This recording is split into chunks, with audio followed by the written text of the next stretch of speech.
Aujourd'hui, ce que nous allons faire, nous allons déguster une bouteille ou en tout cas un verre de vin rouge en suivant la fiche de dégustation recto verso. Recto verso, c'est celle qu'on utilise avec nos étudiants et je vais la parcourir avec vous pour vous décrire exactement et très précisément ce vin. C'est quoi ce vin? C'est un vin de la Vénétie, ça s'appelle un Valpolicella. Alors les Valpolicella sont les vins que vous trouvez dans toutes les pizzerias de Belgique et surtout de Wallonie. Et souvent les Valpolicella que vous avez dans les pizzerias sont tout à fait innommables. Alors ces vins-là, vous les laissez tomber. Je vous montre cette chose. Donc, enfin, ça changerait, tu sais faire du zoom. Et tu veux que je parle aussi, Brad? Et tu as l'air heureux. Donc, le Valpolicella, c'est un vin de la Vénétie qui est produit à partir des cépages Corvina, Rondinella, Molinara. C'est les vins classiques du Valpolicella. Et ici, il est mis en bouteille en Italie par l'Azienda Vitivinicola Righetti à Pescantina dans l'Italie. Donc, ici, c'est une DOC, donc une dénomination d'origine contrôlée. Nous ouvrons la bouteille. Examen visuel. Alors pour l'examen visuel, bien sûr, on regarde la robe du vin sur un fond blanc. Je vous rappelle qu'il y a deux descripteurs. On va les faire les deux, les uns à la suite des autres. Logiquement, cette vidéo devrait venir après la vidéo de la dégustation d'un vin blanc. Donc vous avez déjà pu suivre avec nous toute la dégustation d'un vin blanc. J'ai peut-être accéléré un tout petit peu le tempo. Donc la première chose que nous devons regarder, c'est la limpidité. La limpidité, c'est donc la robe. Est-ce qu'il y a des particules en suspension? Est-ce qu'elle réfléchit bien la lumière? Nous avons trois options sur la fiche, à savoir voilé, limpide et cristallin. Vous savez maintenant que cristallin est réservé pour les vins effervescents. Ce n'est bien sûr pas une robe voilée, c'est donc un vin limpide. Voilà, résolu cette chose. Ensuite, nous attaquons la deuxième ligne de la fiche de dégustation, à savoir l'examen visuel de la robe au sens de la nuance chromatique. Pour ça, nous devons regarder la robe est sur le bord du disque. Comme c'est indiqué sur la fiche, il y a un petit graphique qui le montre. Nous devons regarder la robe en transparence, ou si vous voulez, en tout cas avec un fond blanc pour ne pas avoir de reflet coloré chromatique de la part de la couleur, quelle qu'elle soit d'un fond. Et quand nous regardons ce vin sur un fond blanc, nous voyons qu'il y a quatre options pour les vins rouges, rouge pourpre, rouge rubis, rouge grenat, rouge orangé. Ça va bien sûr des vins les plus jeunes aux vins les plus vieux. Et ici, nous sommes clairement sur rouge pourpre. À ce moment-là, on aurait pu le faire avant, je n'y ai pas pensé, mais à ce moment-là, on regarde le millésime qui est bien sûr indiqué de l'autre côté. Donc ici, c'est 2017. Ça va, on est rassuré. Rouge pourpre, eh bien, la robe précise et indiquée pour un vin plutôt jeune. Nous sommes tout début 2019, nous dégustons un vin de 2017. On est tout à fait dans les clous. Alors, examen olfactif. Donc, premier nez, nous prenons le vin sans, si vous voulez, secouer le verre. Et ici, moi, j'ai l'impression que c'est un nez plutôt discret. Ce n'est pas du tout fermé, on sent quelque chose. Ce n'est pas non plus le nez le plus expressif. Donc, on prend l'option du milieu, entre guillemets, en disant, voilà, premier nez, c'est un nez discret. Nous faisons tourner le vin sur un pied de table, une serviette. On peut le faire tourner dans la main. Et puis maintenant, on va regarder intensité et complexité. Pour rappel, l'intensité, c'est la puissance de l'arôme. La complexité, c'est la nuance ou en tout cas la palette des différents arômes qu'on sent. Alors ici, en termes d'intensité, c'est plutôt en retrait, donc je dirais assez intense. Et en termes de complexité, je dirais entre assez complexe et complexe. Donc c'est un vin qui n'est pas très expressif au niveau olfactif et qui possède quand même une belle palette. En tout cas, il est peut-être un peu plus complexe qu'il n'est intense. Voilà déjà cette affaire qui est résolue. Nous pouvons maintenant, vous l'avez à la fin de la fiche, de la première page, si vous voulez, de cette fiche, vous pouvez regarder les différents arômes. Et en fait, moi, je l'utilise, et vous devriez l'utiliser aussi, c'est un truc en tout cas que je vous donne comme un prompteur. C'est-à-dire qu'on va passer les arômes les uns derrière les autres et on va regarder, on va dire, est-ce qu'il y a ou pas dans les arômes qu'on renifle. Pour rappel, on renifle par petites inspirations successives.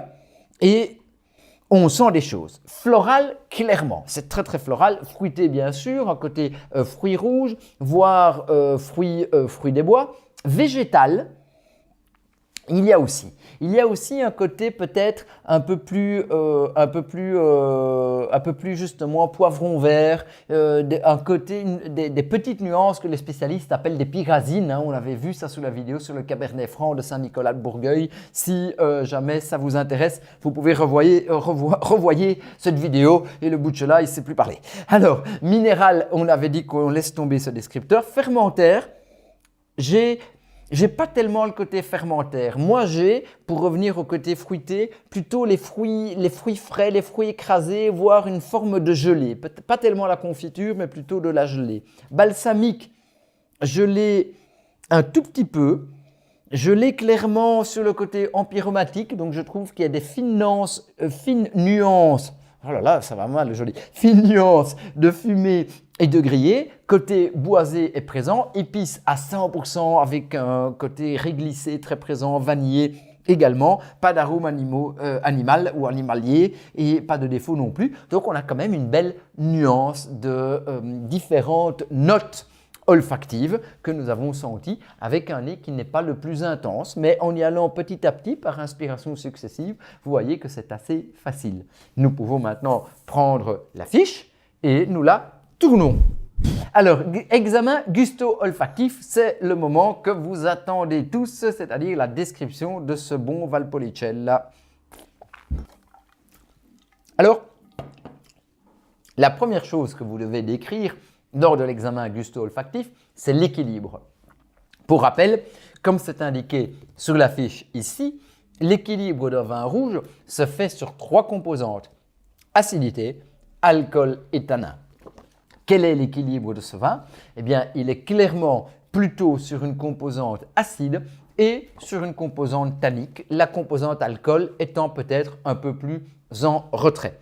Et effectivement, je ne l'avais pas regardé, donc je n'avais pas vraiment triché, même pas du tout triché. De temps en temps, je triche, je vous l'avoue, mais ici, je l'avais fait d'une manière honnête. Ça m'arrive de temps en temps. Il y a écrit 12,5 en pourcent de volume d'alcool, ce qui est assez, en fait, faible, dans le sens qu'on a souvent des vins qui maintenant tournent au minimum à 13%. Donc ici, on est à 12,5, donc c'est la composante acide et une composante tannique qui prennent le dessus. Ce n'est pas, à mon sens, un vin qui est déséquilibré, parce qu'il est équilibré par rapport à ce vin-là. Le Valpolicella est un vin qui est un petit vin léger, un vin de soif, avec une belle composante acide, mais aussi une composante tannique, et forcément, à un moment donné, la composante alcool est un peu en retrait.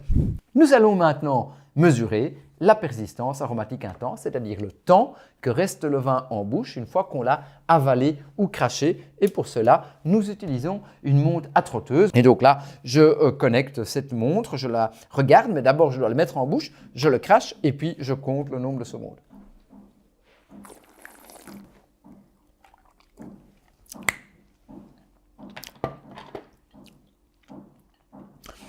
Ce n'est pas extrêmement persistant. On est sur 5 secondes. Donc, c'est un vin assez persistant. Ce n'est pas le vin le plus persistant, mais je dirais qu'on perdrait encore une seconde. On serait à la limite de 4. En dessous de 4 secondes, c'est un vin peu persistant. Il ne faut pas déconner. En dessous de 4 secondes, c'est vraiment un vin qui n'est pas d'une longueur en bouche exceptionnaliste. Alors, je vais peut-être vous faire une confidence. Je suis en veine de confidence là ce midi, et donc je vais vous faire une petite confidence. En fait, pour moi, et je pense que c'est aussi un peu une vision que nous avons à l'école d'énologie de Wine & Dine, la fameuse persistance aromatique intense, donc celle que vous voyez ici avec le petit schéma sur la fiche, est un indicateur universel de la qualité des vins. Donc, c'est-à-dire que plus le vin est persistant et plus il est de qualité. Et souvent, pas tout le temps, mais quand l'indicateur de prix suit l'indicateur de qualité, on voit qu'on est toujours dans des idées, si vous voulez, de longueur en bouche qui suivent aussi en partie l'indicateur de prix. Donc ici, on a un vin qui est moins persistant que le précédent, qui est quand même bien moins persistant, et on voit aussi cela sur le prix, bien entendu. Voilà, ça comme ça vous savez. De temps en temps, des gens me disent « mais quel est pour vous un peu le descripteur ultime, ce qui fait vraiment que c'est un vin de qualité ?» Pour moi en tout cas, c'est la persistance, donc la fameuse longueur en bouche. Après, on peut regarder l'intensité. L'intensité du vin peu intense, intense, très intense, bien sûr, c'est un vin intense. Il n'est pas peu intense, mais il n'est pas du tout très intense. La structure, mince, corsé et lourd. Alors c'est un vin qui est, je pense, corsé dans sa catégorie, à savoir acidité et tanin. C'est un vin qui a une belle structure, donc on peut dire que c'est un vin structuré ou un vin corsé. Voilà, j'ai été ravi de faire cette dégustation avec vous. N'oubliez pas, à la fin de l'histoire, il n'y a qu'une solution, c'est la dégustation.